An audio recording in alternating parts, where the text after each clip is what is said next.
Welcome back to Kings of the North, Doug Lesmerises and Bill Landis, Tiers Landis. And I think this is one of the two best ways to evaluate college football programs right now. I think there are some people are still getting some runoff like off-season top 25s, and I want us to get run. I want us to say like, hey, how'd you see the KOTN top 25? But the top 25 to me is worthless. I think the only two things that matter are playoff predictions, who's going to make the 12-team playoff, and then like other than that, like what your kind of goals and expectations are. Yeah. And the idea of, I don't know, do you think your team might be the 23rd best team in the country, so you make our list, or you're the 28th best team in the country and you don't make our list, but you're basically the same team? Right. Feels antiquated, yes? Yeah, it does. And no one wants to do like, well, we could do like we could do a top 68. You want to do a top 68 one time? We could do a top 68. All right, fine. Right now, who do you have 68? Stanford? Stanford 68. Stanford, no, Stanford or Vanderbilt, one of those two. So we're not doing the group of five teams because the group of five teams are fighting for the one playoff spot, and we're just not going to pretend to have a ton of expertise there. But we're not only doing the North. We are doing the 68 teams from the power conference, the four power conferences plus Notre Dame, because Bill, as we keep telling people, like it's not just a Northern college football show, it's a national college football show from a Northern perspective. So we will have some North-South conversations in the midst of this, as we always do, but we are going to talk about some of the Southern teams. And we have 6 categories that we made, that we dropped these 68 teams into, and sort of just by luck, it got divided up very nicely. These are our 6 categories. National title contenders, which is like just making the playoff is not enough. Like you're really aiming to win the whole thing.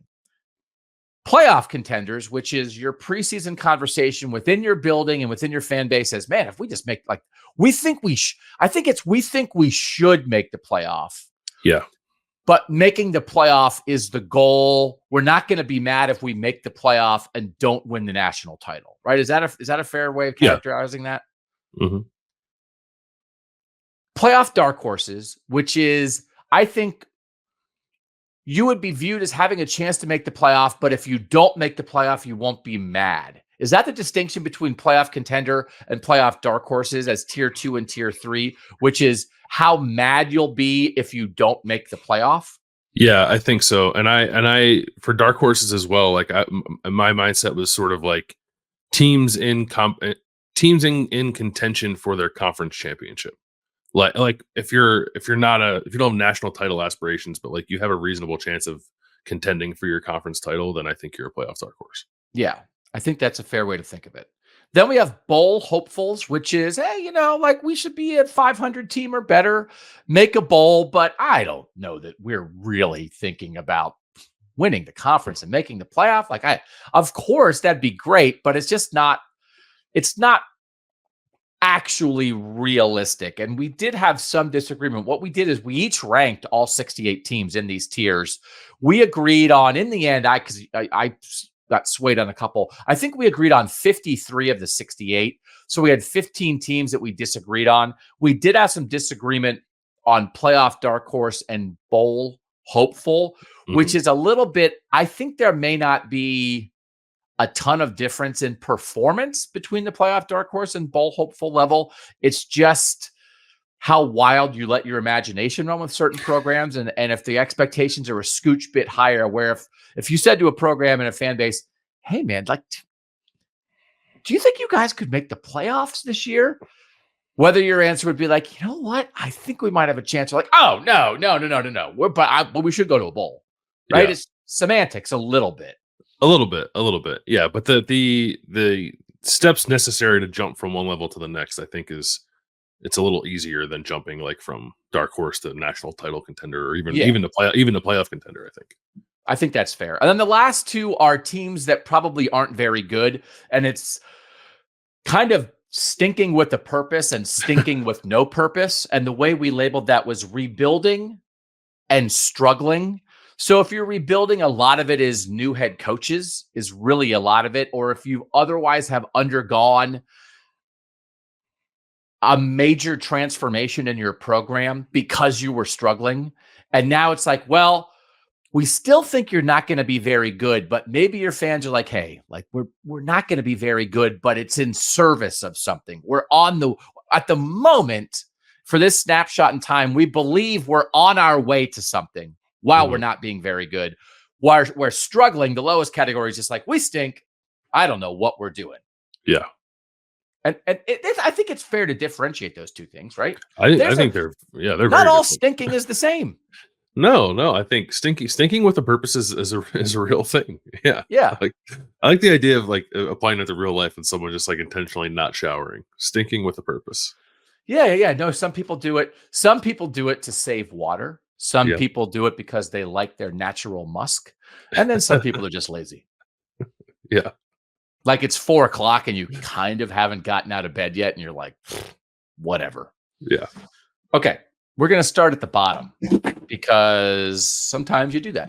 So by the way, the if you want to write this down at home, the 68 teams, we have 5 teams in the title contender category, 11 in playoff contender, 14 in playoff dark horses, 14 in bowl hopefuls, 14 in rebuilding, and 10 in struggling, which made our producer Mike happy because everything fit in the graphics, but it was not purposeful. We kind of accidentally got here, but in the end, it's a pretty good distillation of where everybody is. It says 24% of the teams in either title or playoff contender, where it's like you're actually thinking about the playoff. Like a quarter of the teams, 21% dark horse, 21% bowl hopeful, 21% rebuilding, and then only 15% really struggling. It almost feels like, oh, like it's a healthy sport. This is how it should be. I don't want it to be 7 teams thinking about the playoff and 31 teams struggling, right? I mean, I think I think the sport's in a good spot. I think so too. Do you think that is 5 enough in the title contender tier? Do you think the sport should have more than that? So I think it's hard. Like if you think about any other sport where we did a natty or bust conversation on this show about Ohio State in particular. But so I think to be a title contender, it's not natty or bust, but I still think it would be some level of, if you could be at least a little disappointed with the semifinal loss, then you're a title contender. But man, that's a high bar, right? Like, and I think, like if you think about how many NFL teams would be mad if they lost their conference championship game, like probably the Chiefs. Would anybody in the NFC actually, like, would the Eagles be mad with where their franchises? They'd be mad. Would the Eagles be mad? Yeah, that's the default. Yeah. Okay. Well, I guess so playoff title contender is just doing it Philly style. You're just mad if you don't win it all the time. But I think it should be a small number, because to me, sports is more about the journey than the result. It's much more about being in the mix than necessarily being the one team out of your whole sport. I don't think it should be that only one team is happy in every sport every year. I think multiple teams and multiple fan bases should be happy because you have different histories, you have different resources, you have different expectations. And so I kind of don't want 13 teams that are going to be mad if they don't win the national title. I think 5 is about right. 5 feels right. 5 feels good. I think there probably would be years if we went back and could somehow do this exercise before knowing how the season's played out, where we'd have fewer than 5, right? You might have years where you have 2 or 3. So 5 feels like probably more than the average would be over the span of whatever over the span since the playoffs started. I do wonder, once fans get a taste for like the access to the playoff, how much the sentiment might change. Like how many fan bases might quickly get to the level of being disappointed that they're not winning a national championship because now they're able to get closer to it than they ever have been before. I will say, when I was on my vacation, I wound up talking to a Penn State grad and a Penn State fan who was from Philly, by the way. Nice. It was like Bill Jr.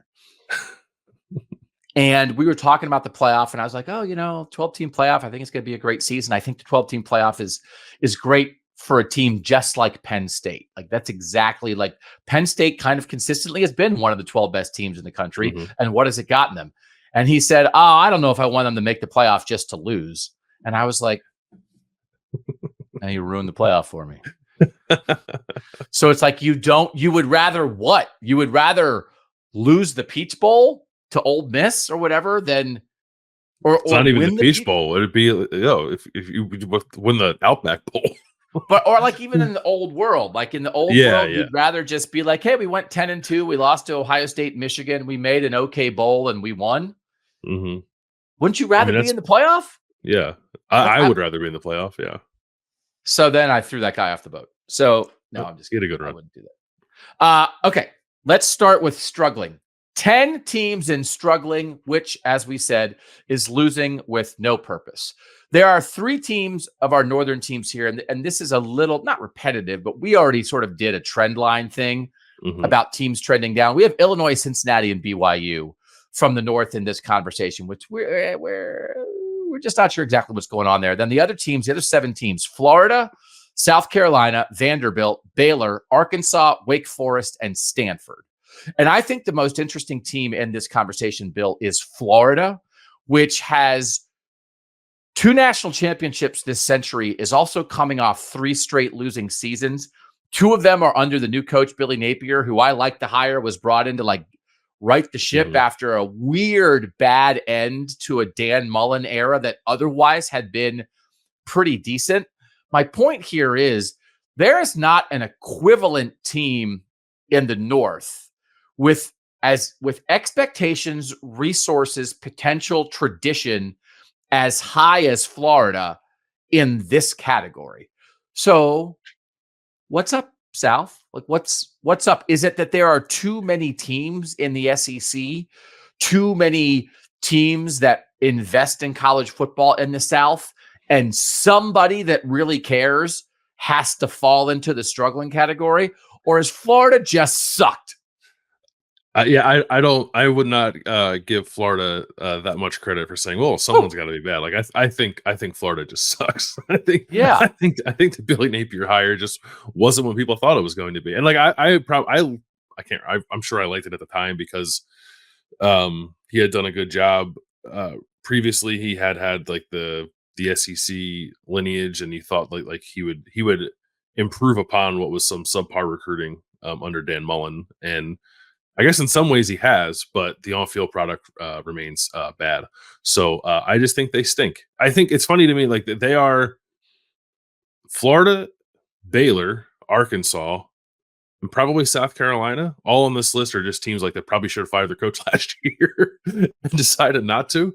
So now they are back here struggling with what feels a little bit like lame duck head coaches. But yeah, Florida sticks out among the group because Florida should be way better than this. But part of the problem in the South is that they all fire their coaches after like a 3-game losing streak. So shouldn't we be praising Florida, Baylor, South Carolina, and Arkansas for keeping their coaches after disappointing? Way to go, guys. Maybe.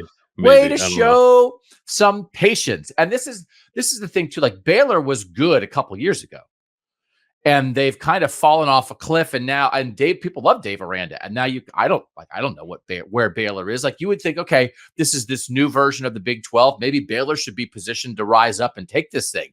Instead, there are legit maybe 7 teams that could win the Big 12. And I don't think anyone believes Baylor is one of them when you consider where Baylor just was, which is why we put them here. Cause they're not building towards anything. They're falling off something. Yes.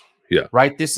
South Carolina just had Spencer Rattler, and like you thought maybe they would get something going there, and they've kind of just never gotten much traction with Shane Beamer. So I don't know, like why would South Carolina all of a sudden be any different than what it is right now? Like Wake Forest, Dave Clawson's been good at Wake Forest for some years, but now it's kind of fallen off. I feel like maybe to lose Sam Hartman, right? Like that was like an example of Wake Forest might actually be that was 2 years ago, but like might be one of these exact teams where the portal's really bad for them. Because before where you maybe did a good job in recruiting and development, now you're going to lose those guys because they're going to go somewhere. Stanford just has, David Shaw had it go in a little while after Jim Harbaugh, but Stanford, I think, is nowhere right now. And now they're in the ACC. And so I just would like to point out, so again, in the end, we did 68 power conference teams. 26 of them we claim as the North, 42 then are non-North at the moment. And they're not all South exactly, but they're non-North. So this is 7 of those 42 versus 3 of the 26 in the North, but nobody in the North is as bad as Florida. And I think we've covered why we think Cincinnati, Illinois, and BYU are where they are, but it's hard for everybody to be good. Yeah, I guess the difference with Cincinnati, BYU, and Illinois is like Cincinnati sticks out because they are in the second year of a new head coach. I put them in struggling because I just didn't like the hire of Scott Satterfield to begin with. But maybe I'll be wrong on that. Like maybe it's a bit unfair to have them as struggling right now, as they are only going into the second year under Satterfield. But I don't like the way that things are progressing there. And yeah, we've covered Illinois and BYU. I do almost feel like maybe there's an in between struggling and rebuilding. That's maybe just like, I don't know, like if stagnant is the right word, or just like a little bit unsure of like which direction it's going to go, kind of like based on this year. And I would probably put all 3 of those Northern teams more in that category, while I would have probably everyone else on this list like firmly in struggling territory. As we've also talked about, Cincinnati and BYU both taking a step up and joining a new conference in the Big 12 and being a power at the power conference level is also something that I think works into this of like, are they just in a new world that it's either going to take a while for them to find their footing, or it's just going to be a slog because what they were before, where they were before, they were powerhouses at that level. Yeah. But now, what's it going to look like? So I don't think we're being unfair to anybody here. And frankly, if we're being unfair to Southern teams, I don't care. But like, I don't even, I don't, part of this is, and this is how I thought of it. It's what we think of the teams, but it's also, I think, what a fan of that team would think of their team. That, yeah. And there was a team in particular in another level where we wound up putting them a category higher than maybe you and I think, but we sort of agreed, well, they think they're that. And I think that matters here with this conversation. So I don't know. I mean, is a Florida fan going to be like, I can't believe they called us struggling? I mean, if you look at, and the other part about Florida right now is they've messed up NIL as much as anybody. They're getting sued. Who else is getting sued at NIL? Right. So this is on field and off field that Florida is lost. And I think Florida fans would be like, oh yeah, no, we're in the, whatever the bottom category is and is labeled, that is us. Yeah. And then maybe Baylor, maybe it's a quick trigger on a team like Baylor that was good a couple years ago, but they had a bad year last year and I don't know where they are. I don't know that Baylor fans would really disagree with this. And maybe, we mentioned on our last show that Brett Bielema is, showing a little something, getting a couple guys post-spring transfer portal and that kind of thing. And that matters, but also still, I don't know that anyone's feeling great about where Illinois is. So I don't want to pander to fan bases on this show, but I don't want to rip teams unnecessarily and unfairly in a way that causes a fan base to be like, those guys are jerks. I want to accurately reflect what we believe fans would think of their own team. And I think we're doing that with this bottom tier. No, I think so too. I think like I'm trying to just run through these all quickly. Like probably not Stanford, and definitely not Stanford, and probably not Cincinnati because those are 2 second-year head coaches. But like, seats a little warm for everybody else, right? maybe not yeah. Clawson has, I think, a lot of baked in goodwill at Wake Forest for how good he's been there.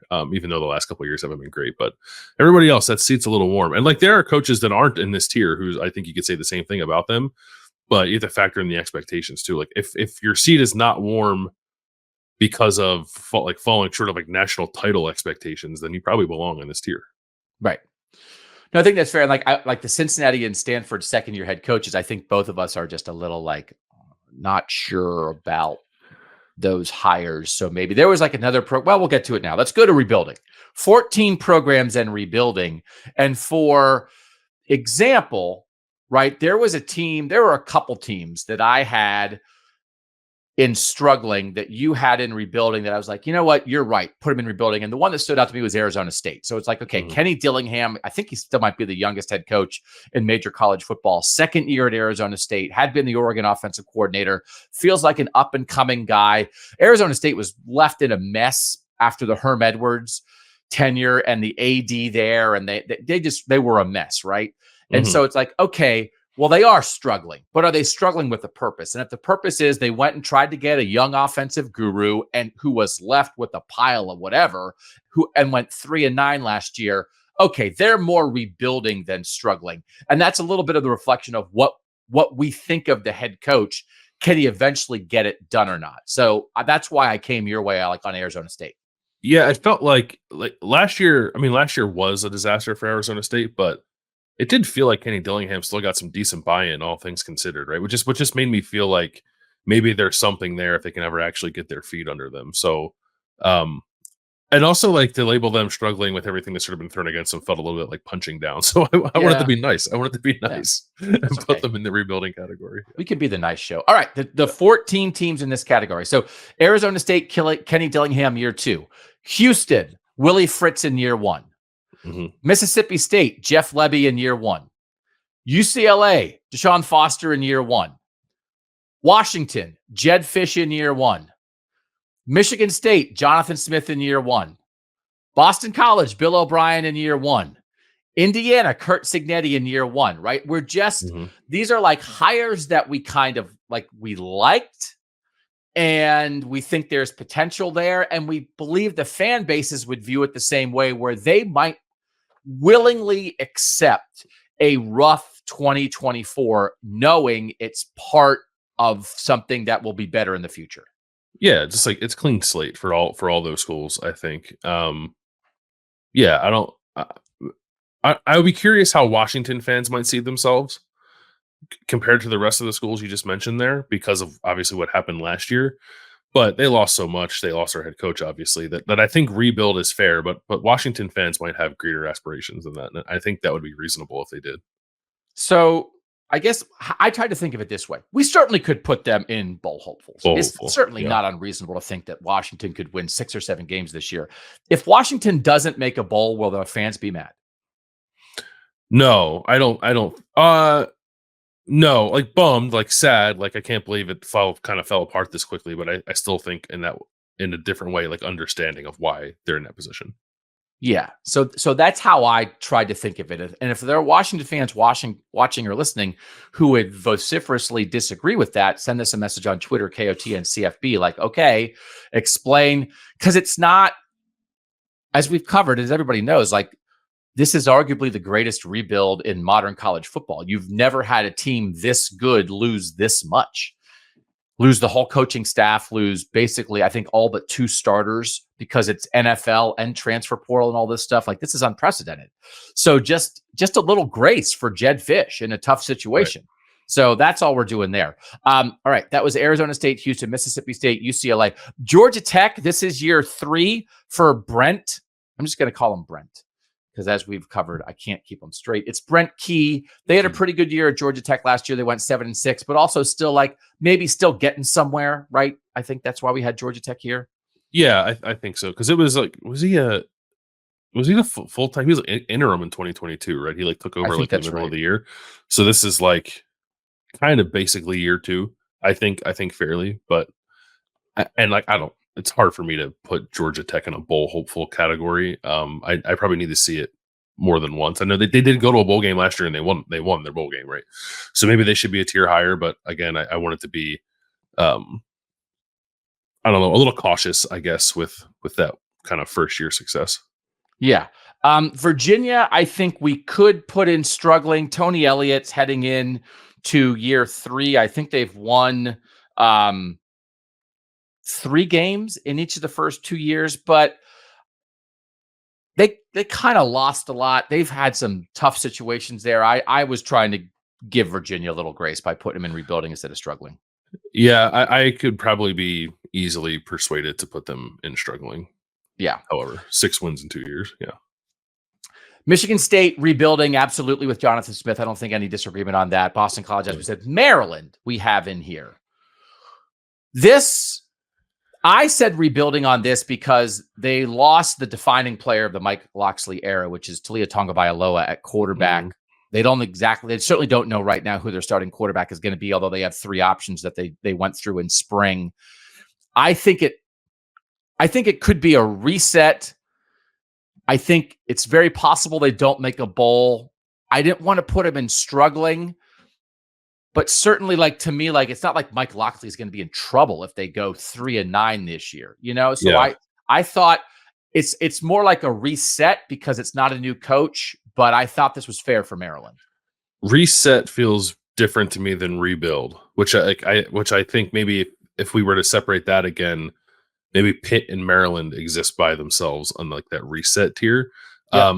I had Maryland as bowl hopeful, and when I was going through this, I did use like win total projections as a guide a little bit, and their win total projection is 7.5. So I think the schedule should allow them to be somewhat disappointed if they don't maintain bowl status this year, despite losing, as you said, a very important player in Telly. They've gone to a bowl game the last 3 years, which is 3 out of the 5 years that Mike Locksley's been there. 7 wins, 8 wins, 8 wins. Like, it could fall off. I wouldn't be shocked if it did fall off, but I also think that at a certain point you have to have some program stability and sustainability, and Maryland should probably show a little bit of that this year. So it's hard because I think Maryland could be set up for the year Pitt had last year. And we also, so we disagreed on Maryland. We wound up in rebuilding. We disagreed on Pitt because I had Pitt in rebuilding. You had Pitt in struggling. We've talked about this before. I give more credence to the Pitt reset with the complete change of the offense, handing that over to Cade Bell as an offensive coordinator, changing the system because Pitt had excellent years in 21 and 22, and then they had a bad 23. Like Mike Locksley at Maryland, 3 straight bowl games, right? Like that's really good for Maryland. Maryland has had a really good 3-year run. If Maryland has a bad year, if Maryland's 24 looks like Pitt's in 23, I'm not going to assume that they're dead. I'm not going to assume that the coach is on his way out. I'm not going to assume that they can't get it back. So that's why, like, I was a little lower on Maryland than you, but I'm higher on Pitt than you. But both are kind of for the same reasons because I'm preparing to give Maryland the break that I'm giving Pitt in the moment right now, if that makes sense. It does. My issue with Pitt is that I like a lot of their downfall the last couple of years has felt self-inflicted by Pat Narduzzi, which doesn't inspire a lot of confidence. Like, he obviously most of his tenure has been very good at Pitt, but the last couple of years have been a little not a little, they've been disappointing, and last year was the worst it's been. So I guess like once that happens, I kind of lose the ability to give the benefit of the doubt of like getting it back a little bit. It just feels like it's trending in the wrong direction. But you want to give him credit too for, I guess, finally realizing that and deciding to revamp the offense as well. So I think in the end, rebuilding / resetting is probably fair for Pitt, but I'm a little down on Narduzzi at the moment. 11-3, 9-4, 3-9 the last 3 years. So I mean, you think about a world where they won 8 fewer games last year than they won 2 years earlier. It's like it's a lot of it's in the eye of the beholder. We have Indiana and Purdue both here. We both like the Kurt Cignetti hire at Indiana. We think Indiana's going somewhere. Purdue, again, I think it depends a little bit how you viewed year one of Ryan Walters. They went in the transfer portal. They did a lot of work. They got some people that I think are going to help them this season. Hudson Card back as an experienced quarterback. I'm expecting a better season from Purdue, which is why I think it still could be trending up a little bit, which is why I didn't want to put Purdue in struggling in year 2 of Ryan Walters. Are you comfortable with this year? I am comfortable with it. I don't know if I said it. I don't think I said it on KOTN last year because I think we maybe had not started in time, but I thought Purdue was going to win the West last year.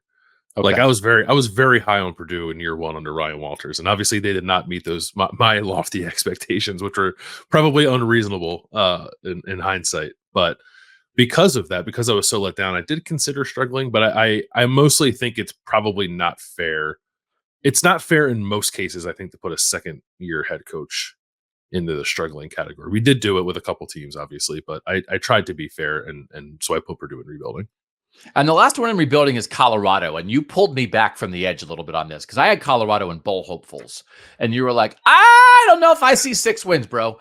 And then again, if Colorado doesn't make a bowl, will the fan base be disappointed? will people be calling for Deion's head like that? I think, and you very much think that would not be the case. That they've done a lot to try to fix the offensive line. Again, they're working the transfer portal. Everyone's talked a lot about Colorado, but you swayed me that rebuilding was the right spot for them. Why did you think that? Yeah, I mean, similar thought process, right? It's a second year of Dion in Boulder. He's still kind of figuring it out and getting the roster to where it needs to be. I don't. I am not totally dismissive of the idea that Colorado can be a bowl team this year. It's just hard to say because when you build it out of transfers, it's like you kind of got to see it first, right? It's not like there's been multiple years development within your roster where I think maybe that would inspire a little more confidence that they're going to take a substantial step forward. But and I think like if they don't make a bowl game, I think nationally they'll probably be derided pretty good. But I don't know that the fan base will be totally disenchanted with Deion if Colorado doesn't quite get past that threshold this year. I think it'll be more about how it looks week to week. I think like the less so maybe than the results. Like, can Colorado be more consistently competitive than it was last year, even if it doesn't quite get the 6 wins kind of thing? So 14 teams in our rebuilding category, 8 from the North: Colorado, Indiana, Purdue, Pitt, Maryland, Boston College, Washington, and Michigan State. And then 6 non-North: Virginia, Georgia Tech, UCLA, Mississippi State, Houston, and Arizona State. 14 overall. We now go to our next group of 14, which is bowl hopefuls, this is like, again, like 500 that just like making a bowl. And this category, I think, can stretch a little bit because I think you could put a team that you kind of think is going to win 5 or 6 games in here, and you could put a team that you think is going to win 8 or 9 games in here if you just don't think there's really any chance that 8 or 9 win team is going to get in the playoff picture. And we had a couple disagreements on the top end of that, where there were some teams that I had in playoff dark horse that you had more in bowl hopeful because you just kind of thought it was, spitting into the wind to think like, okay, they're going to be in the playoff picture. So let's run through our 14 teams very quickly. From the North, bowl hopefuls: Syracuse, Rutgers, Minnesota, Wisconsin, Nebraska, Northwestern. Non-North: Kentucky, TCU, Auburn, Duke, North Carolina, Cal, Texas Tech, and Central Florida. Let's start with the non-North. Is there anybody in the South that you want to talk about here? These 8 teams? I don't know. Do you have strong Auburn opinions? No, I know that there is some thought, and when I say some thought, I think I was reading through Phil Steele that I picked up yesterday, that Texas Tech might be a little bit of a dark horse in the Big 12 maybe. UCF is interesting too because of the rushing attack that they're going to be able to put out on the field in the fall. So I think those two are a notch below some other Big 12 teams that we're going to talk about as we keep moving up the list. But those two are mildly interesting to me as teams that could potentially push to win their conference. Otherwise, no, I just think it's mostly solid teams. And Duke is interesting because Duke is like a first-year head coach with Manny Diaz coming over from Penn State. But so that's like fairly high expectations, I think, for a program like Duke in year 1 under a new head coach. So I think that's all right. Joey McGuire, my old partner, Shahan Jeharaja on the show I used to do, is like a big Joey McGuire guy. Yeah. And so I think I might have I lost some money on Texas Tech last year, perhaps like 10 wins or a Big 12 flyer. So, okay. I wish Shahan is from Texas, right? He is, yes. Yeah, I hope to love something as much as people from Texas love former Texas high school football coaches. Oh my God. and like, I think Shahan, yeah, that is correct. I don't know what to add to that. You've completely nailed that. Exactly right. So let's talk about our Northern teams then. We did have disagreement on Northwestern. You had Northwestern in rebuilding. I had them in bowl hopeful. And to help break this tie, I'll be honest about this. I asked my daughter, who is a Northwestern student, whether she would put them in bowl hopeful or rebuilding.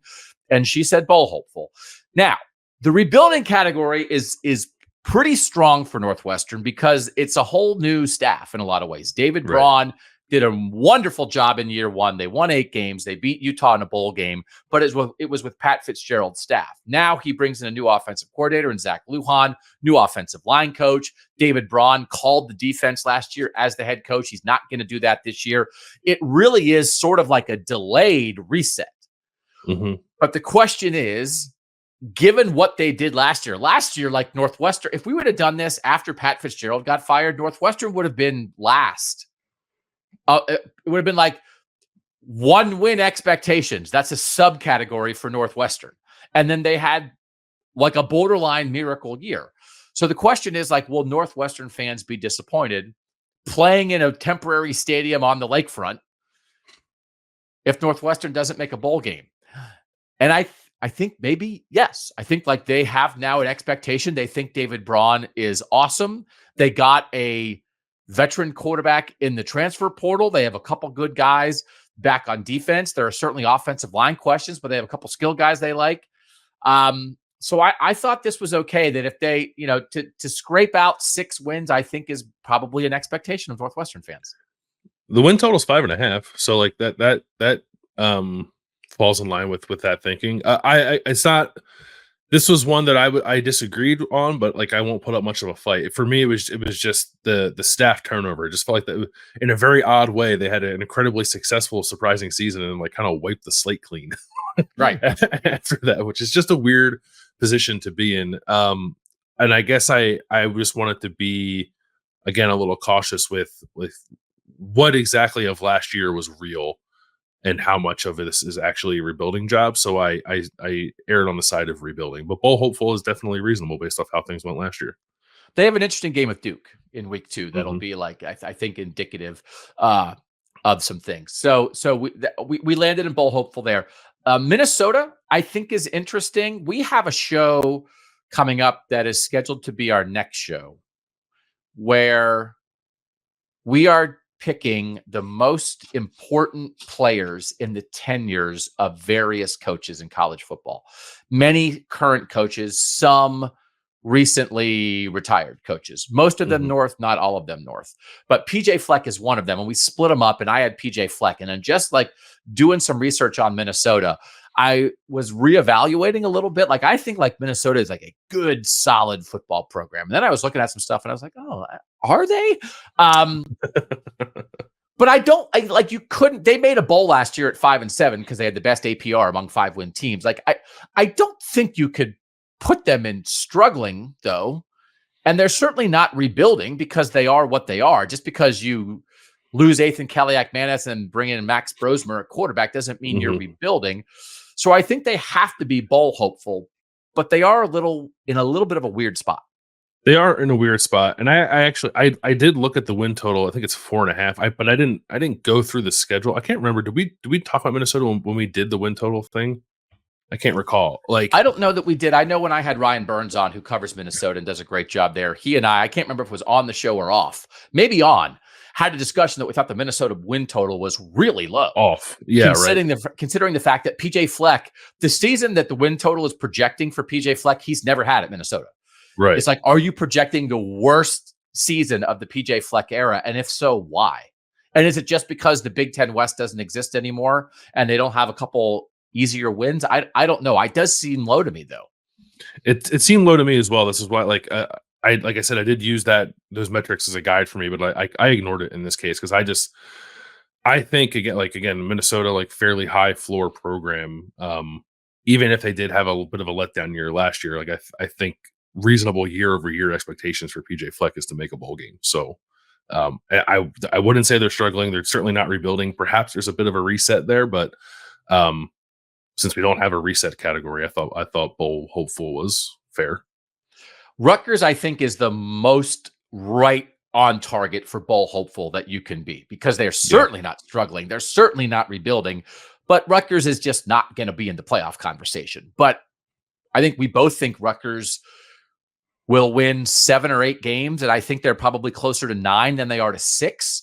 But a 9-win Rutgers team isn't going to make the playoff, so they are boom right here. This is they're the poster child for bowl hopeful. Yeah. I think you're right. I think it's like I think 7 wins is is definitely within reach, but I think something like 8-9 could be out there for them. It's a nice schedule the way it sets up. So the expectations are rising a little bit in Yeah. Piscataway. Yeah. Yeah, let's come back and do this show in 2027 and we'll see where Rutgers is. I'll be in playoff dark horse. Syracuse, first-year coach, but we're not calling it rebuilding because, to be fair, it wasn't like Dino Babers was going 2-10 there, right? I mean, they were basically a 500 program, and now Fran Brown came in, is getting it done in the transfer portal, brought in Kyle McCord. Aronde Gadsden is going to be back from injury. Like, I think everybody thinks Syracuse should make a bowl game.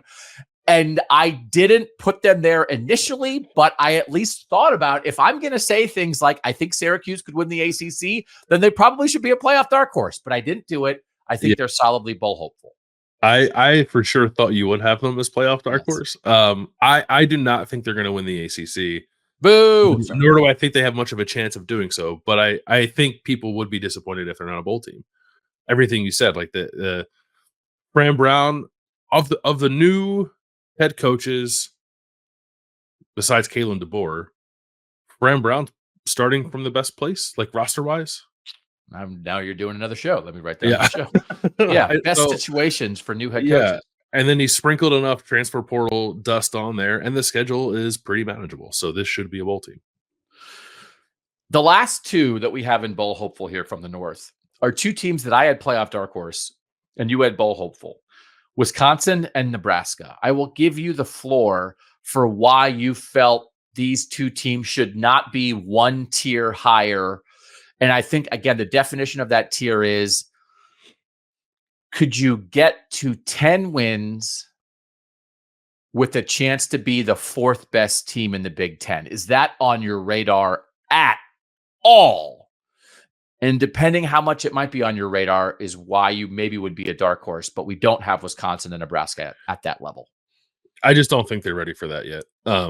Maybe Wisconsin a little more than Nebraska. Like I could be wrong on Wisconsin because the roster is not in terrible shape. Luke Fickell's a good coach who has done it before, right? So maybe they do get themselves into that position. I don't know that I see Nebraska like winning more than 8 games. I think Nebraska like might win like its first 6 or 7 games and then maybe not win any more the rest of the year, the way their schedule sets up. So, which would be kind of a bummer to see it play out that way, but would still be a tremendous step forward, I think, for that program and in line with what Matt Rule has done in year 2. But I think they are a ways away from being a team that's flirting with double-digit wins or coming close to contending for the Big Ten title. And I feel similarly about Wisconsin, but I could see Wisconsin proving me wrong this year. I wouldn't be shocked by that. 5, 6, 7. So the thing that we've had discussions about whether Nebraska could be 7-0 going to Ohio State on October 26th. And if they are, then if we're having that discussion, I would say, well, that sounds like a playoff dark horse discussion. If we think they could be 7-0, go lose at lose at Ohio State. Now you're 7-1 in your last 4 games, or UCLA, USC, Wisconsin, Iowa. But if you're looking at that and saying you see like 3 guaranteed losses and probably 4 or 5, then that's why you're not all the way there. But have we not had that conversation about 7-0 Nebraska? Which is, I mean, you just said. Yeah, no, I think they are. I think it will be. I think it's going to be 7-0 Nebraska coming to Ohio State and getting its doors blown off in a top 10 game, and then Nebraska might win 1 more game the rest of the year. Okay, and me turning to you and saying does that look like a playoff dark horse? And you'd be like, bowl hopeful. Yeah. Okay. That I might push back on Nebraska the hardest there because, again, I've laid out scenarios of what if Iowa and Nebraska are both 9-2 going into their game on Black Friday, and the winner of that game is going to be 10-2 and maybe the 4th best team in the Big Ten and in contention for a playoff spot. And I don't think that's impossible because for that to happen, they could beat UCLA to beat up, and one of their games is Wisconsin. Right. So it's like they lose to Ohio State and they lose at USC and they win the rest. And then they get there. Now that's at Iowa. Iowa's probably better. Iowa, as you've noticed, has not been listed yet. So we have them on a higher tier than Nebraska. So it's like, they could be there, but then lose and not be in the playoff discussion and just be a bowl hopeful, be a 9-3 bowl hopeful. So we could fight this out. It's basically like, do you think Nebraska is going to win 8 games or 9? And it's like, I don't. But again, part of this is what the fan base expects. If that's the conversation in Nebraska, then the conversation is, should the parade route be a mile long or 2 miles long? Right? There's not going to be people saying, I can't believe we only won 8 and 4, given what's happened at Nebraska lately. Yeah, the parade route is going to be from Lincoln to Omaha. And then they're going to cross the state line into Iowa, just so the folks in Iowa know that they're having a parade. Yeah. So I think this is probably right, because I just don't know that in that fan base, if like the word playoffs is being brought up at all. Okay. Yeah. When we come back, we have 14 playoff dark horses, 11 playoff contenders, and 5 national title contenders. And I think we're going to drop in a little bit of a recruiting discussion, because there have been some guys who've been committing to Northern teams. We'll do all that next on Kings of the North. Back on Kings of the North, Bill, a couple little recruiting updates that we want to do here. People missed it a couple weeks ago. Jeremy Birmingham and I did a show where we ran through 10 of the more interesting recruits considering Northern teams. We sort of talked about North-South battles in recruiting. And so listen, we want to talk about recruiting that matters to Northern teams in like an interesting way here. Just keep people up to date on the most significant things that are happening. And I want to get to the point where we're bringing, I want to bring high school coaches on here, Bill, and have them talk about, I'm a Northern high school coach. This is what it's like when a coach from the SEC comes up and tries to recruit our guys, right? And how they do versus how Northern assistants and head coaches do when they come into our school. So we want to make recruiting an interesting and important part of this show. For now, we're going to touch on a couple guys. Berm and I, Bill, ran through 10 interesting guys who were taking official visits here in this official visit window, end of May, end of June. And one of those 10 has committed since that show. And it's Kanoa Winston, the safety from Washington, D.C., who officially visited Michigan and then picked Michigan and was like a big get for Sharon Moore. And I always think there's a lot of interesting stuff with new head coaches and guys who can sort of be keystone players in recruiting classes and saying, hey, this is a great program. This has a great tradition. Michigan's the national champ, but it's a new head coach. I don't know. And Winston, Penn State was after him. North Carolina was after him. Like, that's a good get to go in and get a top 100 player out of DC for Michigan. Yeah, no doubt about it. And I think too, it's a nice endorsement for maybe like our belief, I guess, in like what the defense can still be under Wink Martindale too, right? Because I know I have some questions about that. I don't know if you have as many questions about it as I do, but and like Wink Martindale wasn't the lead recruiter here, but like he's running the defense now. So kind of Winston had to believe on some level that things are going to continue as they have the last couple of years. So it's a nice splashy win, I think, for Sharon Moore and his new staff. And then the other commit that Michigan just got that was interesting, June 18th, Brady Hart, quarterback from Florida, commits to Michigan. He's the number 7 quarterback in the class of 2026, according to the 247 composite ratings, the number 92 overall player. I know Berman and I had talked about the idea that in 2025, Bryce Underwood's the number 1 player, number 1 quarterback in the whole class. He's sitting there in Michigan. What's going on? The guy's committed to LSU. This is a big get for Michigan. It's like, okay, I can get too wound up sometimes about like Northern teams keeping Northern guys home. And it's like, okay, well, I don't know. The guy from Michigan who plays quarterback is not going to Michigan, but they went to Florida and got a top 10 quarterback in the next class. That's a pretty huge deal. It's not a bad pivot. I think it's also like we are well within the window now of young quarterbacks being, I'm assuming, named after Tom Brady. So, lovely. I know that there were 2 Bradys who camped at Ohio State last week. Brady Hart being one of them. One of them was definitely named after Tom Brady. I'm assuming that Brady Hart, and Hart's not a bad Michigan name either. Might be named after Tom Brady as well. So no, it's a nice pickup for Michigan. In a like funny turn of events, like Brady Hart was camping at Ohio State, and then I think might have committed later that day. He was not like Ohio State is still trying to figure out its board in 2026, and I don't think Brady Hart was really near the top of it.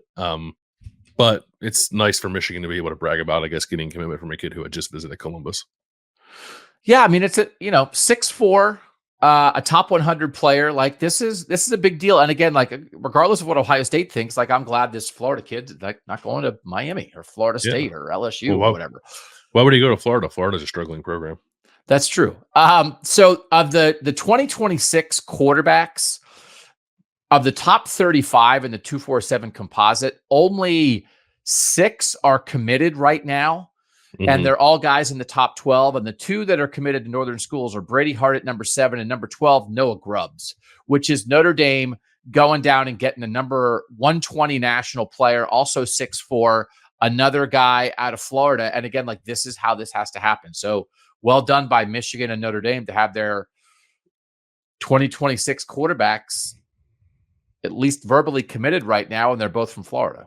Yeah, and I think this is about the time of year where I think these quarterback dominoes start to fall for the class that's 2 years down the road. So like teams are still trying to finish up the 2025 recruiting classes, but 2026 classes are starting too, and those like typically start with quarterbacks, or at least get quarterbacks early on. So like Diabell is another one that came off the board recently. He committed to Texas.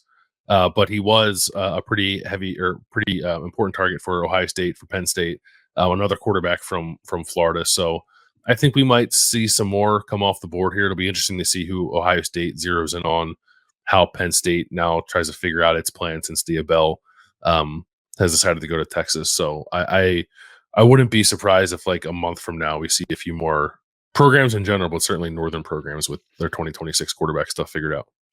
Another quarterback we wanted to talk about, he's a 2025 kid, but it's Shaker Rising, who decommitted from Utah and flipped to Boston College. Now, Utah, this is the class of 2025. Utah is still in good shape. They have another quarterback in that class who is even more highly rated than Shaker Rising, but this is an Oklahoma kid. And I was reading something in the Tulsa World where a writer there said when he committed to Utah, he always kind of expected that kid was going to wind up at Oklahoma State. It's Bill O'Brien. It's Boston College.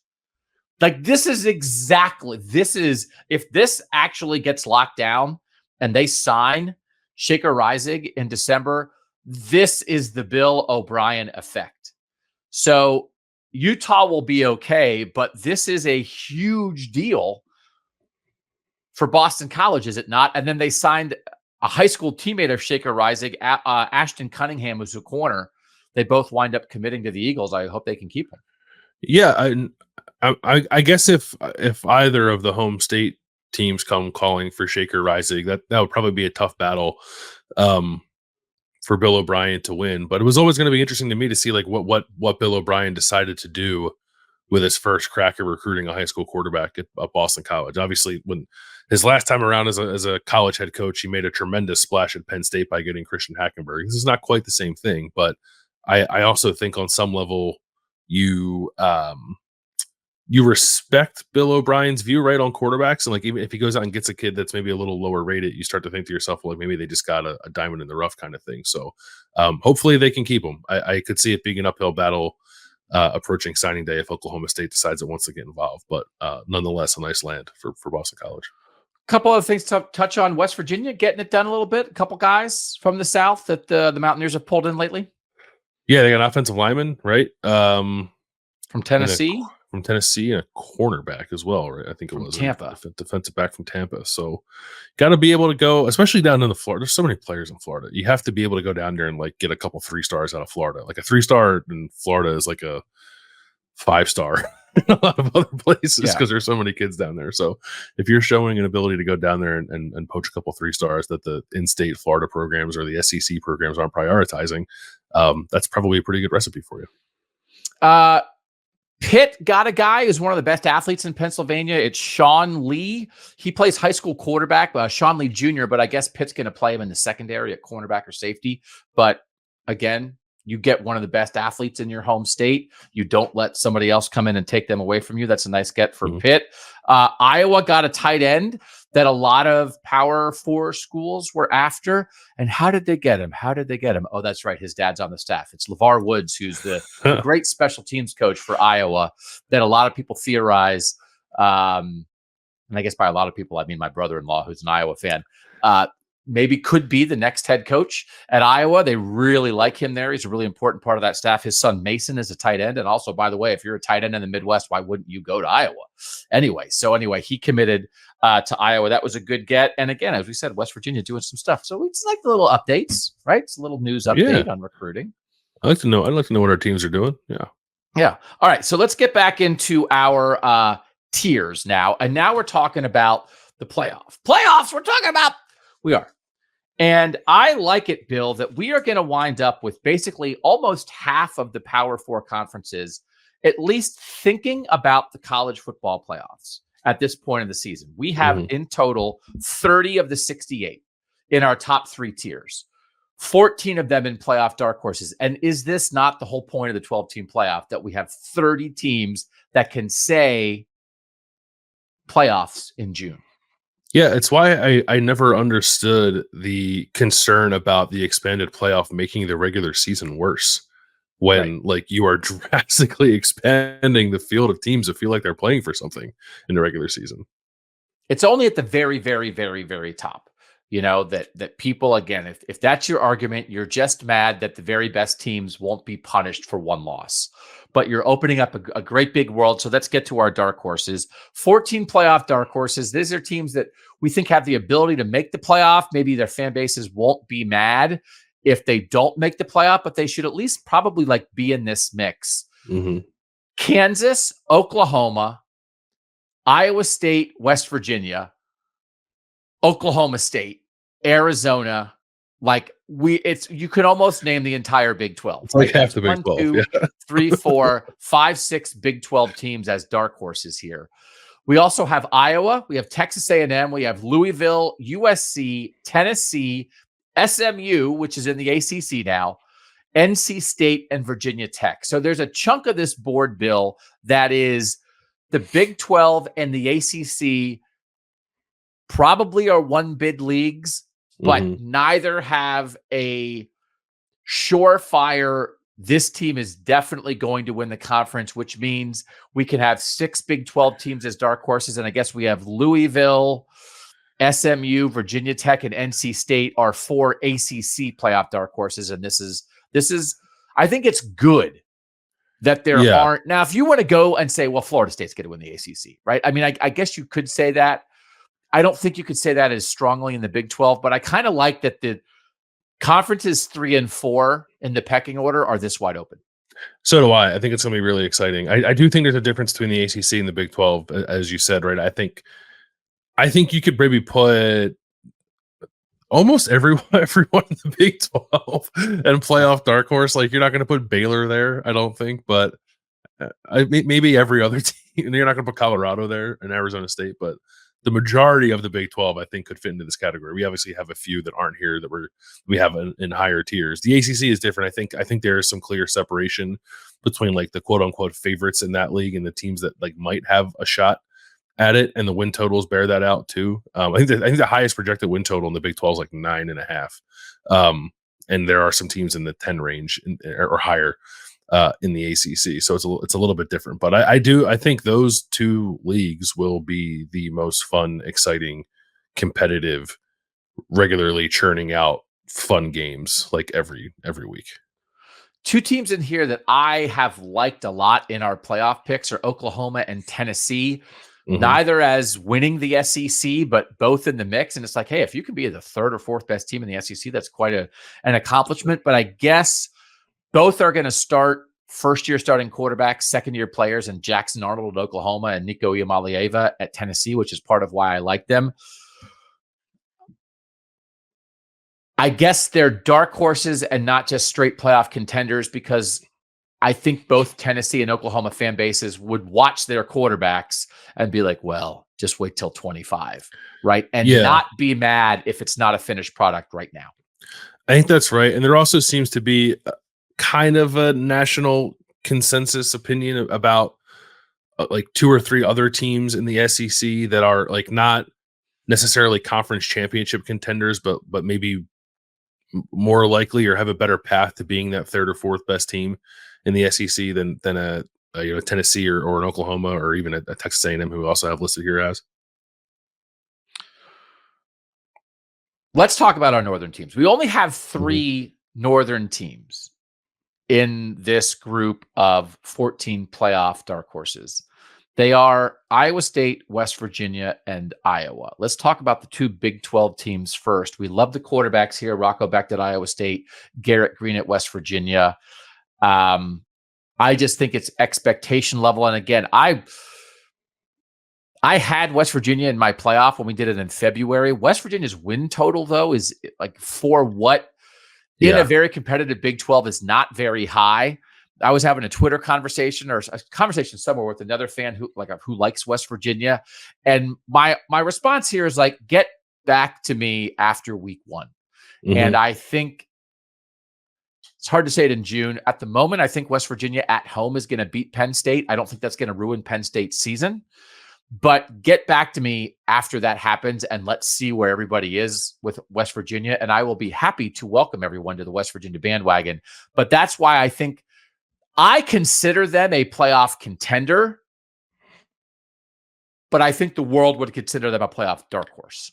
Yes, which creates hesitancy for me, which is what I put them here because of that. Because like I look at the win total, and I look at the fact that they are, I think, still 12-point underdogs against Penn State in that season opener at home, and think to myself, well, that's wrong. Like that's not right. So, but I guess I want to allow for the possibility that I'm wrong by I'll put West Virginia in playoff dark horse. Iowa State and Iowa, this means the Cyhawk game in week 2 is going to be a banger because we have them both as playoff dark horses. If we were ranking like the percent chance to make the playoff right now, who would you have higher between Iowa State and Iowa? Probably Iowa. Okay. Yeah. Because Iowa State's path is probably win a very competitive Big 12, and Iowa's path is probably let Oregon, Ohio State, and then either Penn State or Michigan do their thing and try to slide in as the number 4 Big 10 team at 10-2 or 11-1 with a pretty manageable schedule. That I could almost talk myself into Iowa as straight up playoff contender because of that, and not dark horse, because I really do think Iowa can go 10-2. I think they can. They can too. They won 10 games last year, didn't they? Like, I need to see the offense. I need to see the offense before I put them squarely in playoff contender. But they're right on the line for me, definitely. Anybody else here that really is interesting to you? I mean, again, I had NC State winning the ACC in my first playoff thing, but again, it's just wide open. Should that, like, I think this is okay. It's like only 3 of 14 teams in this category are our northern teams, but a decent chunk of that is because the Big 12 is so wide open, and there's some Big 12 teams that aren't in the North, with Arizona and Oklahoma State. And then again, the ACC is so wide open, and we don't have any of our 3 Northern ACC teams in here. So all of a sudden you're throwing SMU, North Carolina State, Virginia Tech, and Louisville. And there's like, okay, well, that's 4 non-North teams that get to be on this level because they might have a side door chance of winning the ACC. Yeah. I think SMU is interesting. Like that program with like far better resources than you probably assume in that market, now playing in a power conference, like I think has some serious upward mobility. But they're also, I think, well positioned to be pretty good this year too. They're top 25 in SP plus. I think they're 11th in returning production. They might have the best quarterback in the ACC in Preston Stone. So I wouldn't pick SMU to win the ACC today. But if we're like in the middle of the season, everyone's like, man, can you believe that SMU looks like it might win this conference? Like, I don't know that I'd be floored by that. Last one is USC. I had them in dark horse. You had them in bowl hopeful originally. Part of this for me is, again, what that fan base and what that program would consider for itself. And this is Lincoln Riley. Yep. And so, like, based on they just lost Caleb Williams, based on their defense has been a problem, they have a new defensive coordinator. I don't know that I'm thinking about USC as a playoff team, but I think if USC has like a 7 or 8 win year where they solidly make a bowl, but they are never viewed ever as one of the 6 best teams. It's like, okay, well, USC did okay, but they're definitely worse than Ohio State, Oregon, Penn State, Michigan, and Iowa. And they're fighting with Nebraska and Wisconsin to be like the 6th best team in the Big Ten. I don't know that USC fans would be happy with that, right? I think they want to aspire. Certainly, when this was announced, they would have aspired to be better than that in the Big Ten mix. So I think it's maybe unrealistic expectations, but their own expectations that would put them as at least a playoff dark horse. I think that's fair, but I don't know. Like, they're going to be worse at quarterback. I don't know what to make of their defensive transition. Like, Lincoln Riley just generally has not, I think, has underperformed there since he's been there. And their win total 7.5. Like, yeah, I don't know. 7.5 to me is not. I like what we talked about. Like, West Virginia's is low. Maybe that's off the mark. Like, maybe 7.5 could be off the mark for USC as well. But they do not look to me like a team that is nearly ready to like show up in the Big Ten, potentially ready to compete for like a top 3 spot in the league. And it could be eye-opening. I think there are some traditional Big Ten fans who say like, oh, wait till you see how the Big Ten plays defense kind of thing. And like, who would be most susceptible to that? I think Oregon has enough skill that like they'll be fine. But USC is the one that could have come to a realization that like this is a different world a little bit. So yeah, and I also think sorry to cut you off, but I think no. I think Dan Lanning and Oregon like prioritize line of scrimmage better than USC does. And USC just lost 2 5-star defensive line commits this week. Guys that decommitted. So again, there's not a ton of momentum around USC right now, but I also think like Miller Moss, who threw 5 or 6 touchdowns in the bowl game, Miller Moss could come out and drop 5 touchdowns on Michigan in September and be like, oh, wait, okay, no, USC's good. And I think there's at least enough of a possibility of that. They opened with LSU, right? Like they're going to get tested early. I think there's enough of a possibility that I thought they squeaked in barely into the dark horse category. All right. So that's 14 teams: Kansas, Oklahoma, Iowa State, West Virginia, Iowa, Texas A&M, Louisville, USC, Tennessee, Oklahoma State, Arizona, SMU, North Carolina State, and Virginia Tech. 14 dark horses, 3 from the north. Let's go to our playoff teams. 11 teams that we say they are absolute playoff contenders. I think this means playoff expectation. Now, there are 11 spots for power conference teams in the playoff. In total, we have 16 teams either as title contenders or playoff contenders. So not all of them can make it. So we are guaranteeing by having this many teams that somebody's going to be disappointed, right? At least 5. And then if a couple dark horses get in, now you're into 6 or 7 or 8 teams that are disappointed. But I think that's okay. I don't think our number is too big here. Do you? Nope, I don't. Yeah, I don't know. All right. So let's do our 11 playoff contenders. Let's start with the North. Penn State, Notre Dame, Utah, and Michigan are our 4 Northern teams. Then we have Kansas State, Ole Miss, Miami, Missouri, Clemson, Florida State, and LSU. So we have the 3 teams, the 3 traditional powers in the ACC. Florida State had a great year last year. They think they're back. Clemson has been a power. They fell off. They think they're going to come back. Miami is on the rise. Those 3 teams absolutely all think this. Then we sort of have like this next tier of the SEC where LSU, I think, just believes this is why they hired Brian Kelly. You can't hire Brian Kelly and be a dark horse, right? This is their demand. And then Missouri and Ole Miss are both geared up to take advantage of the 12-team playoff right now. They have Jackson Dart at Ole Miss. They have Brady Cook at Missouri. Like they have quarterbacks they believe in. There's great potential there. So they belong there because of that. Kansas State and Utah, we believe, are the 2 favorites in the Big 12. Is that a fair way to say that? Yeah, and I think like Utah's probably slightly favored ahead of Kansas State most places, but from what I saw was like, I think it's fair to kind of consider them co-favorites at the moment. And then Penn State, Notre Dame, and Michigan, this is this world. Michigan, with all they lost, we just are not going to put at title contender because I don't think anybody around Michigan's going to be mad if they don't repeat. But this is, I don't know what would ever shake Penn State, Notre Dame, and Michigan out of a playoff contender level. The only thing that would shake them out of it is a peak that they are thinking national title going into the year and like a playoff would be a disappointment. They go up a level. Yeah. I don't know that they ever, if they go down a level, something's gone wrong. If Penn Something State, terrible has Notre Dame, and happened. Michigan, right? Yeah. No doubt. Like Rich Rod, Michigan would have been a playoff dark horse, or they would have been like a struggling or a rebuilding. But that's because something went terribly wrong, right? Penn State, after everything that happened with Joe Paterno, Bill O'Brien's coming in there. Okay, that's something this is where these teams should live. And the whole point is living here gets you in the playoff. Whereas before, the only teams that really were making the playoff were the teams with title contender aspirations. This world is made for Michigan, Notre Dame, and Penn State.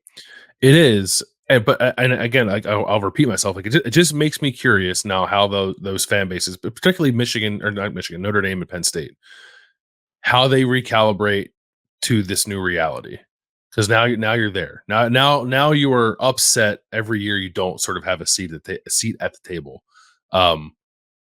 Whereas like before, maybe you were a little frustrated where you sort of felt like there was a ceiling on your team, you couldn't get over that hump. Like now, does the frustration just get kind of navigated somewhere else, but you remain frustrated nonetheless that like, yeah, we're at the table, but like we're never going to get up into the next tier kind of thing. So I like you, my hope is that like this creates opportunities for fans to get more excited about their teams, but I do wonder with those two programs in particular, if it might become even more frustrating for them. Yeah. Just mad in a different way, which is really is one of the goals of this show. It's like we're mad in a different way should not be anyone's goal for anything with sports. A year ago, going into the season, we would have had Michigan in the title contender spot. Correct? Yep. People were picking Michigan to win the national title. Everything Michigan had back with Jim Harbaugh, having made 2 straight playoffs. This is just an acknowledgement of everything they lost. And again, I don't think Michigan has elevated. Clearly, when you go 15-0, have arguably the greatest season in Michigan history and win the national championship, of course you're elevated. But I don't think it has elevated expectations to the point of like, at least this year, Michigan fans being like, can't believe we lost in the quarters. Sharon Moore, I don't know if he's the right guy. I don't think that's where they'll be. But part of that is just because they lost so much talent and they have a whole new coaching staff. Do you think Michigan will elevate back to preseason title contender tier, maybe starting next year, maybe when they don't have such a big question at quarterback? Once you know what a Sharon Moore team is going to operate like, if they keep the recruiting and development going, is Michigan not that far away from jumping back up to where they were? Yeah, they're not far away. I don't know that I say that they definitely will, but they certainly could. Like I need quarterbacks enough of a question mark for me. They're going to lose like even more from the defense after this year, right? I think they're staring at a pretty significant defensive rebuild going into 2025, right? So it might take 2 years maybe for them to elevate themselves back into that tier, but I think they definitely can. Michigan is at the top of this tier. Yes, they're the number 1 team. The defending national champs are the number 1 team in the playoff contender role. They're ahead of Miami. Yeah. I don't know that Penn State and Notre Dame would ever elevate out of this tier until they make a national championship game. Right? Like, I don't know that you would go if Penn State or Notre Dame. I might say semifinals. Okay. Like if they get to that Final Four. And do you think Notre Dame's more likely to elevate than Penn State? That like Notre Dame, if they keep building that with the history of Notre Dame, who would get to the point of like, we're so good, like we should win a national title this year? We have absolute national title expectations going into a year at Penn State or Notre Dame. There's a part of me that like right now, because the whole point of this, Notre Dame in the playoff era has been defined by being good enough to get there, never good enough to really compete. And Penn State has been defined as never quite good enough to get there. So it's a decent sized jump for both those programs to go into the stratosphere of we think we should win it all. Yeah, that's an interesting question. I would say Penn State, because I think Penn State recruits better, more consistently than Notre Dame. And Marcus Freeman is probably elevating I think is elevating Notre Dame's recruiting in some respects, but Penn State has sort of already operated there. Like they've had a couple top 10, close to top 5 classes. Whereas like Notre Dame, I think still needs to get to that level. And like, you're right that Notre Dame has been defined by like being able to get there, but part of the reason they were able to get there is because like they didn't have to go through the Big Ten to do it, right? If Penn State didn't have to go through the Big Ten to try to get to the playoff, they might have a couple playoff berths on their resume as well. So I probably like Penn State slightly more in that conversation. We think Utah is going to be the best football program in the Big 12, not just the best team this year. Could Utah ever elevate, or are we in a world where the way the Big 12 is currently constituted, I'm not sure anybody in the Big 12 would ever get to the point of before a season saying we've got to win it all? I just don't know that there's ever going to be enough separation between the perceived top team and like the 5 teams below it to say that about a Big 12 team. Okay. Which is not a bad thing. Like, I actually think that's awesome, but I do think that puts a little bit of a ceiling here. Yeah. Well, that's one of the things. Sometimes the reason that conferences are awesome and competitive is because there's not a true recruiting dominant blue blood at the top, just stepping on everybody. And so the Big 12 just cut off the 2 programs that could be that. And the result is like, let's go. Everybody's in this. And for a while, the Pac-12 had been in a spot where like they just weren't very competitive. And then like going into last year, it was like, man, the Pac-12 is going to be awesome this year, but I think maybe everybody in the Pac-12 is going to beat them up. And part of it's because USC wasn't Pete Carroll USC anymore. So what Oregon could be and what Utah could be and what Washington could be, you didn't have Reggie Bush standing on top of a mountain looking down on you, right? That the Pac-12 lost its recruiting monster blue blood, not because they left the conference, but because they just fell off a cliff of bad coaching and bad hires and everything else. So that created a world last year where the Pac-12 was really interesting and awesome. And then Washington proved they were as good as anybody. But going into the year, there was opportunity because whereas in the Big Ten and the SEC right now, it's like there are those teams at the top that just make it harder. You know, I mean, if Penn State was in the Big 12, would Penn State be the favorite? Yeah, if Penn State was in the Big 12 with it, would Penn State be the favorite in the Big 12 this year? Is that a show people would watch? But you would think if Penn State were in the Big 12, you would say like they can definitely get into national title contender tier, right? Because they're just so more well resourced compared to the rest of the Big 12 that like you would think they would just dominate that league. And how far is Morgantown from State College? The idea of like, oh yeah, if Penn State was in the Big 12, it's like 2 hours, 3 hours maybe. Yeah, still could be. All right, so this is our 11-team playoff contender tier, an absolute expectation going into this season to make the playoff, but not mad if they don't win the national title. Penn State, Notre Dame, Utah, Michigan, Kansas State, Ole Miss, Miami, Missouri, Clemson, Florida State, and LSU, which after our final break will bring us to our 5 title contenders. And maybe should it be 4? We'll do that next on Kings of the North. Time for our title contender tier on Kings of the North with Doug Lesmerises and Bill Landis. Bill, I think 4 teams here that everybody in the nation would agree with. Yep. And we had a little debate over the 5th. And I think it's still completely debatable and is like an interesting conversation of where Alabama's expectations are going to go. So here are our 4 title contenders that I think everybody would agree on. I think at this point, team specific in 2024, but also maybe program. Well, I don't know. Georgia, Ohio State, Texas, Oregon. Everybody agrees they're the 4 best teams in the country going into this year. Do you think all 4 of these are locked into title contender tier as programs in the near future? Or are they, I think Georgia and Ohio State are. Yeah. Are Texas and Oregon more at the whim of, well, they lost a bunch of guys, now they're playoff contenders because no one in their fan base or in their building is going to say, we really can win the national title this year? Or with their resources and their head coaches, are they here permanently? I would not say that either is here permanently yet. They have the resources to be, but their path is drastically different now. Like Oregon's got to do it in the Big 10 and Texas has to do it in the SEC. Like if this version of Texas was still in the Big 12, I think they just win the Big 12 every year, kind of running away. And maybe Oregon the same way with the Pac-12, the way that they're resourced compared to the rest of the conference and the way they recruit and like they have good coaches, like they're good programs. But I think there's a potential for both of them to sort of get beat up, slip up a little more in their respective conferences than where they were before. I could potentially get there with Texas because Texas has made the playoff. Oregon has not, obviously, under Dan Lanning. So I don't think there's a separation even between the two of them, but I don't think either one of them yet is in the position of like, this is what we are every year. It's so interesting. It's like both these teams, from a competitive standpoint, might be better off as the best team in their old conference. And man, wouldn't that be great for college football? We would just have the best. Right now, we'd be looking at the best team in the SEC, but not best team, best program. Because Michigan's been.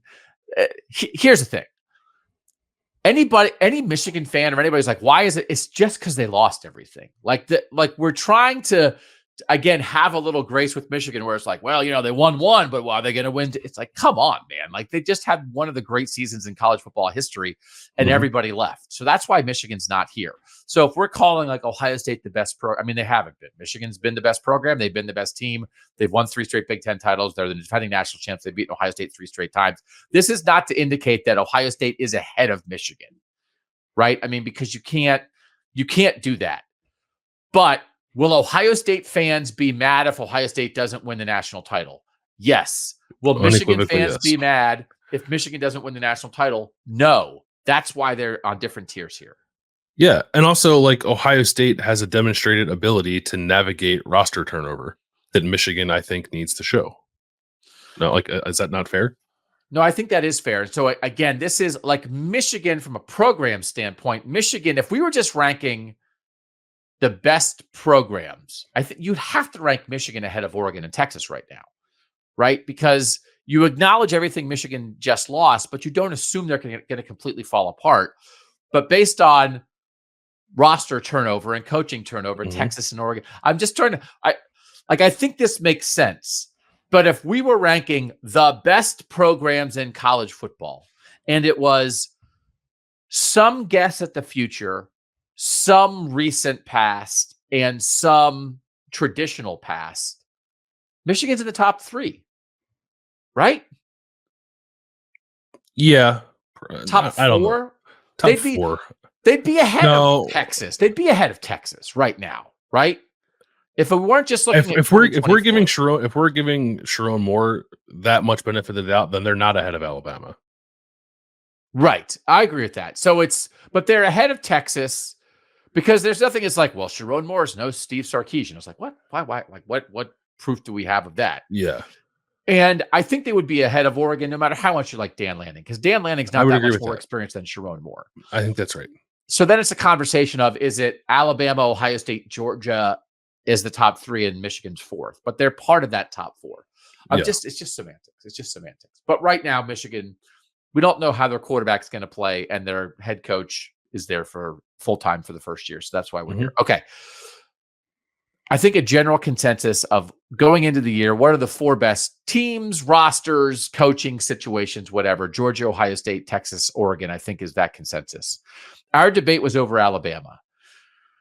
I think Alabama fans would be mad to be left out of this tier, which is why I thought they should be in this tier, even if I don't think Kalen DeBoer is going to be good as the greatest coach in college football history. Call me crazy. But you didn't have Alabama as title contenders. Like, how were you trying to think about Alabama here?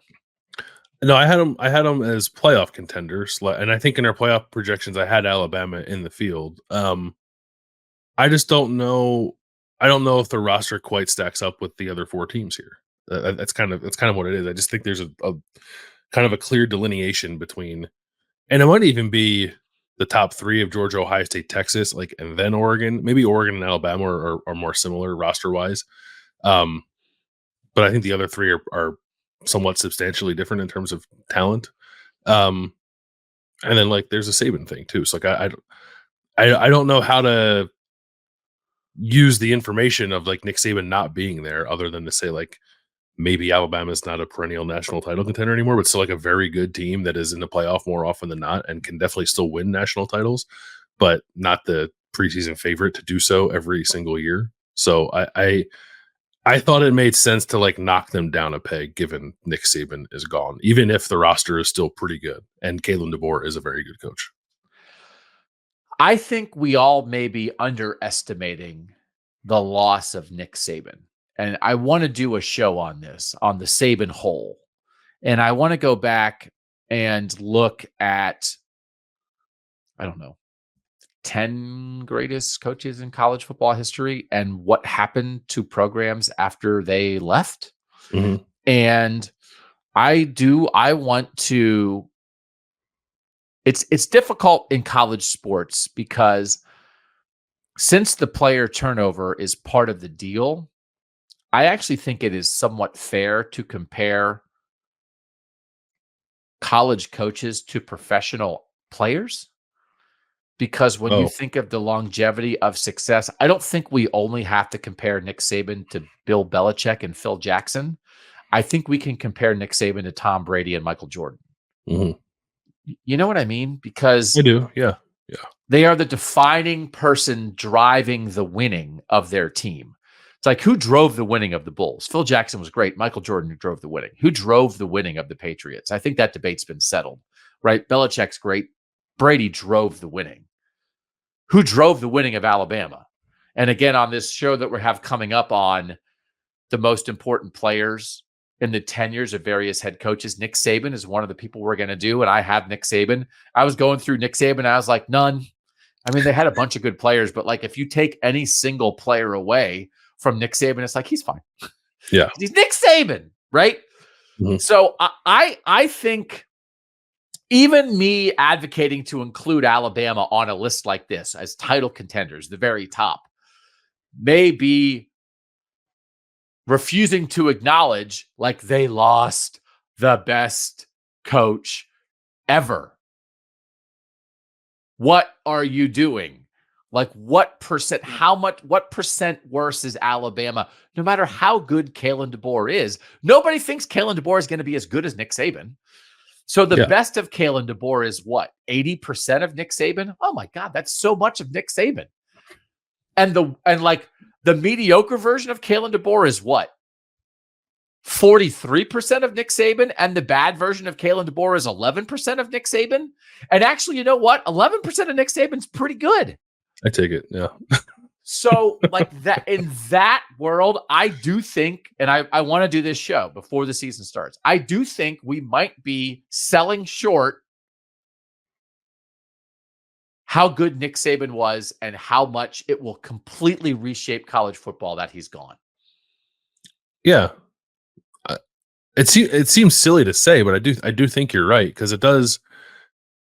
There's not been a whole lot of conversation about maybe I've missed it, but like you look at like preseason rankings and like there's Alabama, like Alabama's in some top fives, right? And like their win total's 9.5, right? I wonder, Nick Saban probably never had a win total projection lower than 10.5, I'd imagine, while he was at Alabama, or at least not, after his first year or two. So that's different. Like that's reflective of the change there, but it does seem like people more or less are expecting Alabama to kind of be right there again, which isn't totally unfounded because again, the roster's good. Like they return a lot from a team that made the playoff last year. They just don't return Nick Saban. Which again, like as I'm making this case, you're like, then why am I staring at an A on my screen right now? Well, I do think if you're using fan sentiment as a considerable driving force here, then I do think you're right. Alabama fans, I maybe they will recalibrate, but there's no way they've done it yet. Like they still think they're Alabama, and if I were an Alabama fan, I'd think the same thing. So if that's what you're using to put them here, then yeah, I agree with you that Alabama fans will be angry when Alabama does not win the national title this year. Right. Well, I think that's right. So I think this is okay here. And again, Michigan is probably 6th, but then there's just nobody else, right? It's not like LSU is like national title or we're going to be mad. It's not like Florida State is that. I mean, as we said, Notre Dame and Penn State aren't at this tier yet. So in the end, these are our 6 tiers then. We've outlined the number of schools. So Georgia, Ohio State, Texas, Oregon, Alabama in this tier. Our 26 Northern schools, 2 in title contender, 4 in playoff contender, 3 in playoff dark horse, 6 in bowl hopeful, 8 in rebuilding, which is a lot. 8 of our 26 rebuilding, 3 of our northern 26 teams in struggling. We might be kind there with our 8 rebuilding. It's like, oh no, sucking with the reason. It's fine. There's a purpose to this. Right. I wouldn't mind a few more northern playoff dark horses. That in the end, if we have 30 teams in the top 3 tiers that at least have playoffs somewhere on their mind, and 9 of the 30 are of the North and 21 of the 30 are not. And again, it's 42 to 26 versus, 42 non-North teams overall, 26 Northern teams. But 21 to 9, I don't love that balance. I wouldn't mind a few more Northern teams with at least playoff dreams. But again, give Luke Fickell a little time at Wisconsin. Give Matt Rule a little time at Nebraska. I don't know. Like, give Fran Brown a little time at Syracuse.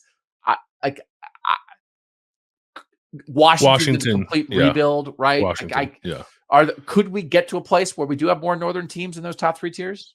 Yeah, I think so. I think if things are building the way they're supposed to be, I think like Wisconsin, in my mind, could be there next year. I might say that Nebraska could be 2 years away from that. I think Washington, as long as Jedd Fisch stays there, could be perhaps a year from that, or maybe 2. So those 3 teams, I think, that have that kind of ability to move up. I don't know. Michigan State? Michigan State, I would say probably 3 years. Maybe we could be having that conversation about Michigan State with Jonathan Smith, and the 3rd year maybe of Aiden Childs at quarterback. I think they could be in that position. So yeah, there's probably 3 to 5 teams that I think could elevate. Yeah. Okay. So I like our characterization of our tiers. I think we'll keep this. There are things that we're establishing here on Kings of the North. It's like, what's just a show and what's like a way that we now want to contextualize the sport using certain parameters. And I think this might be one of our new parameters, Bill. Yeah. I like it. And I'm looking forward to when we do it down the road, we can have like little green arrows up and red arrows down next to the logos for the teams that are moving. Yeah. Might get the arrows ready. So we'll have arrows. Okay. More Kings of the North on your way. We do plan in July to be at Big 12 Media Days in Vegas. We do plan in July to be at Big 10 Media Days in Indianapolis. We do plan to go to 5 days a week and live before this college football season starts. So thanks to everybody who's lasted this long into the show, and more is coming. So tell a friend, tell a neighbor, tell a Southern fan if they want to come listen to a place where, you sometimes get told the South should cram it. But again, we want to talk about national college football, but we're going to always admit that we're doing it as guys who have been around Northern college football for our entire lives and entire careers. And I think we need that viewpoint in the marketplace. Yeah. Thanks as always to our producer, Mike Yarostowski, for making us look good and sound good. He's Bill Landis. I'm Doug Lesmerises. And that was Kings of the North.